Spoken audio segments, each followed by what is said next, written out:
So, Darci's Corner. It's 2022 now, and I'm still living in Alberta, Canada. We're still having a pandemic. Hold on a second here. Ta-da! I should mention, dysphoria is a real thing, and for me, one of my biggest dysphorias is my forehead. I hate that it's still quite a masculine trait of mine. I get these different brain waves and I want to record them before I forget. I have a dog in front of me who wants me to play fetch with him, but I don't want to play fetch with him. I'm not going to take your toy. No.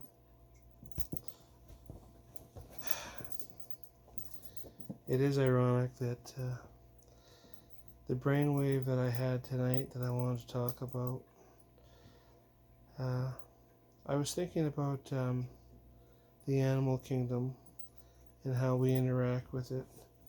And the two animals in particular I was thinking about were Keiko, the whale,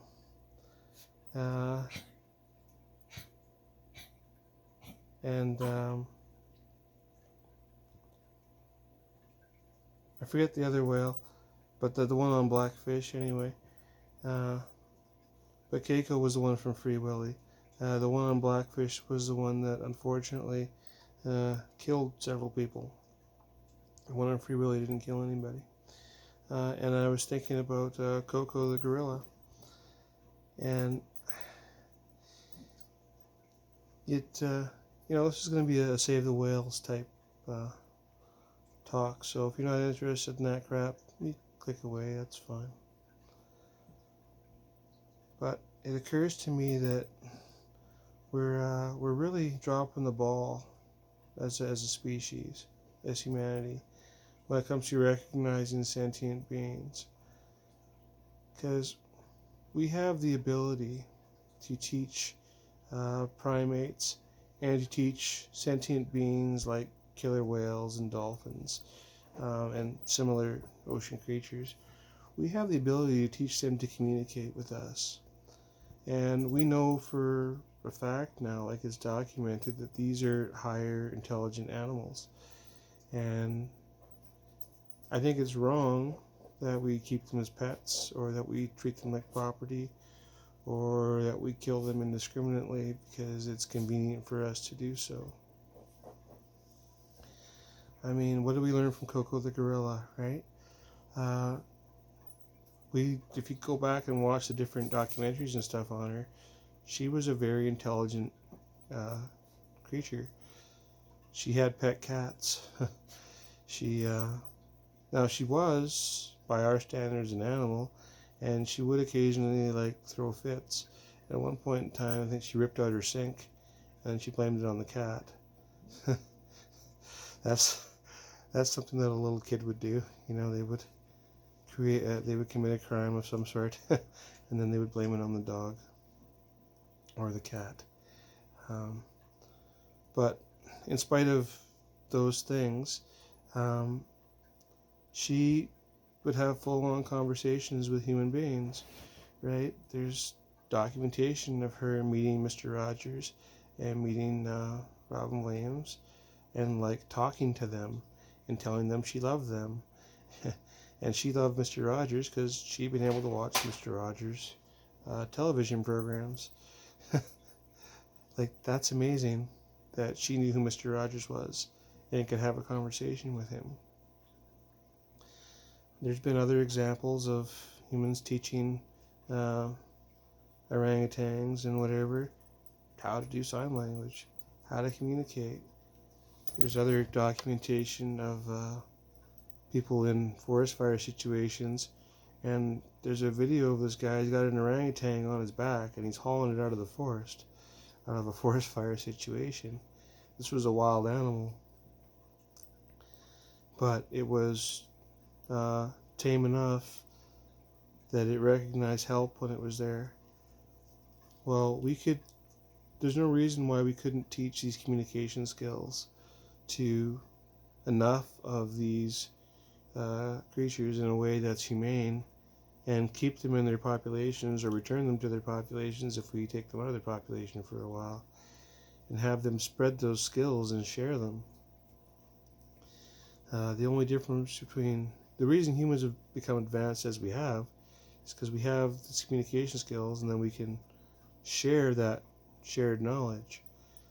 Well, animals could do the same if we taught them to. If we allowed that animal to share the shared knowledge, they would develop societies of their own, and they would be able to communicate with each other and with us. We could actually teach them how to do that.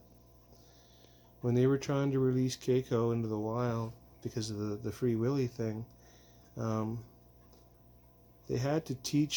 were trying to teach it how to find food.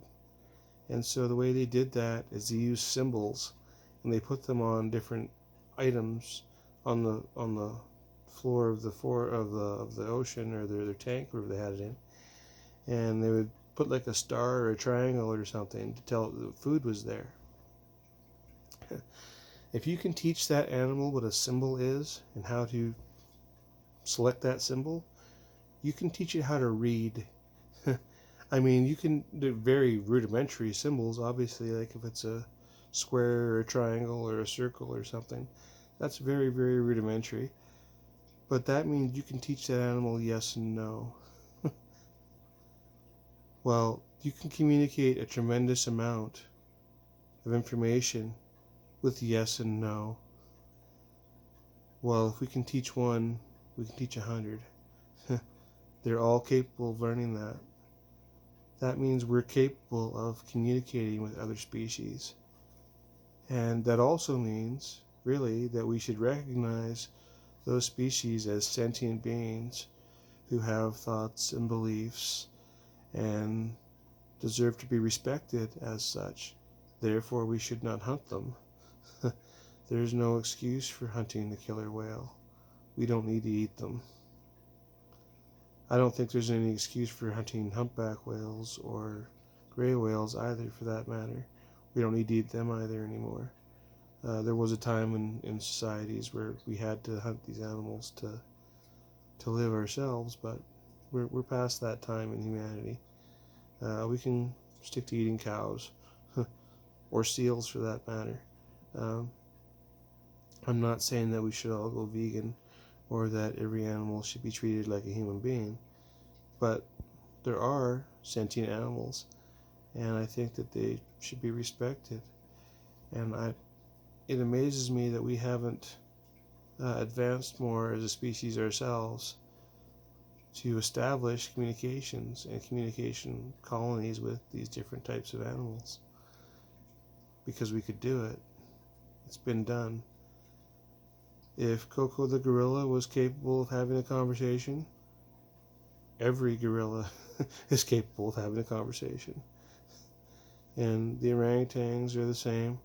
The chimps and the bonobos are maybe a little less. But who am I to say that? Maybe it needs more study.